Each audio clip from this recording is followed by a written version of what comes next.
Shri Sai Satcharita. According to the ancient and revered custom, Hemad Pant begins the work Shri Sai Satcharita with various salutations. First, he makes obeisance to the god Ganesh to remove all obstacles and make the work a success, and says that Shri Sai is God Ganesh himself.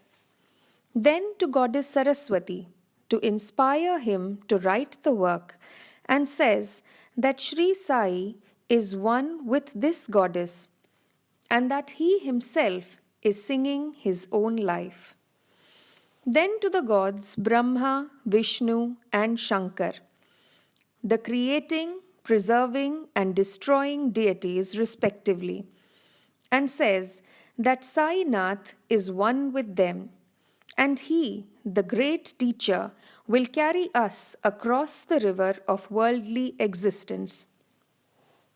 Then to his tutelary deity, Narayan Adinath, who manifested himself in Konkan, the land reclaimed by Parshurama, from the sea, and to the Adi Purush of the family.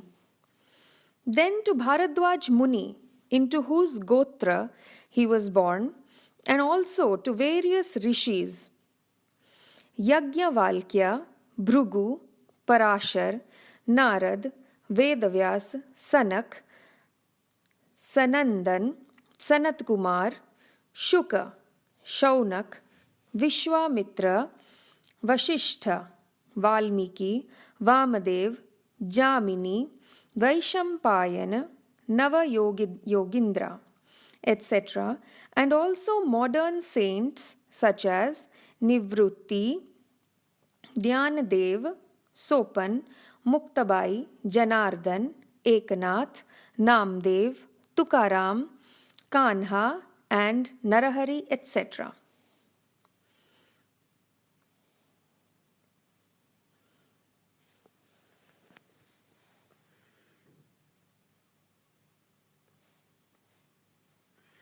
Then to his grandfather Sadashiv, father Raghunath, his mother who left him in his infancy, to his paternal aunt who brought him up, and to his loving elder brother.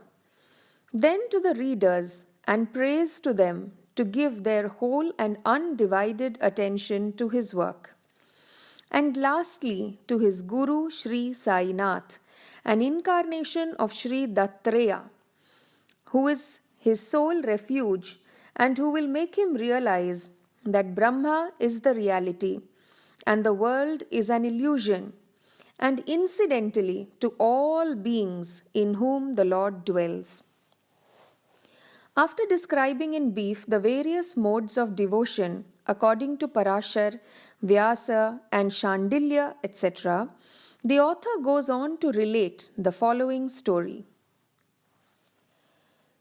It was some time after 1910 that I went, one fine morning, to the masjid in Shirdi to have darshan of Sai Baba. I was wonderstruck to see the following phenomenon. After washing his mouth and face, Sai Baba began to make preparations for grinding wheat. He spread a sack on the floor and thereon set a hand mill. He took some quantity of wheat in a winnowing fan, and then drawing up the sleeves of his kafni and taking hold of the peg of the hand mill, started grinding the wheat by putting a few handfuls of wheat in the upper opening of the mill and rotated it. I thought, what business had with the grinding of wheat when he possessed nothing and stored nothing, and as he lived on alms? Some people who had come there thought likewise, but none had the courage to ask Baba what he was doing.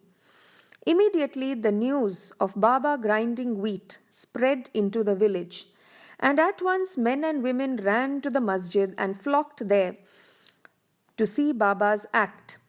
4 bold women from the crowd forced their way up, and pushing Baba aside, forcibly took the peg or handle into their hands, and singing Baba's leelas started grinding.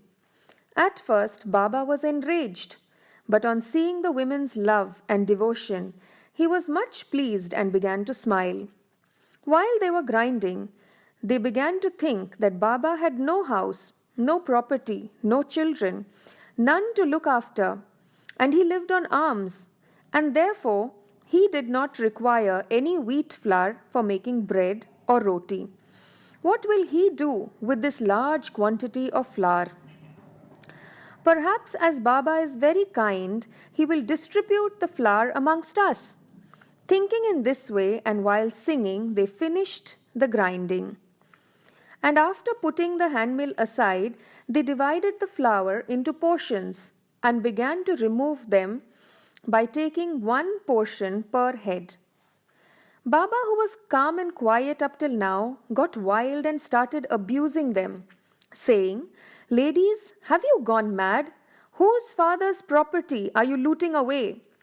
Have I borrowed any wheat from you so that you can safely take the flour? Now do this. Take the flour and throw it on the village borders." On hearing this, the women felt abashed and, whispering amongst themselves, went to the outskirts of the village and spread the flour as directed by Baba. I asked the Shirdi people, what was this that Baba did? They replied, as cholera epidemic was spreading in the village, this was Baba's remedy for the same. It was not wheat that was ground, but cholera itself was ground to pieces and pushed out of the village. From this time onward, the cholera epidemic subsided, and the people of the village were happy.